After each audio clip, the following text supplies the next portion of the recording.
Dans l'anatomie du djihad. Le livre « Djihad ou djihadisme » difficile d'échapper à ces mots aujourd'hui. Il y a 3 ans, une vague d'attentats frappait la France, 2 décennies après l'apparition du réseau Al-Qaïda, qui professait un djihad mondial contre les croisés et l'Occident. Alors que le califat autoproclamé irako-syrien de l'organisation État islamique s'effondre, qu'en est-il de l'idéologie qu'il professe, articulée autour de ces termes? Au-delà des insurrections et contre-insurrections, combattre les mouvements djihadistes, dont la propagande tire l'essentiel de sa force dans l'interprétation qu'ils font de ces termes, c'est avant tout déconstruire certains clichés. Déjà autre de 2 ouvrages sur la question djihadiste, Myriam Benrad, professeure en sciences politiques à l'université de Leiden, aux Pays-Bas, publie Djihad des origines religieuses à l'idéologie.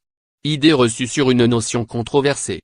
Un livre qui, à travers l'exploration de 20 lieux communs, cherche à distinguer le religieux de l'idéologie. Le djihadisme est un néologisme moderne qui renvoie davantage à une idéologie qu'à l'essence même du terme dont il provient. Au centre de la controverse, le djihad moins de la racine arabe jihad qui dénote littéralement l'effort, l'épreuve, la lutte déterminée au service d'une noble cause, un terme aujourd'hui assimilé à la guerre sainte et à des cohortes d'hommes et de femmes en noir.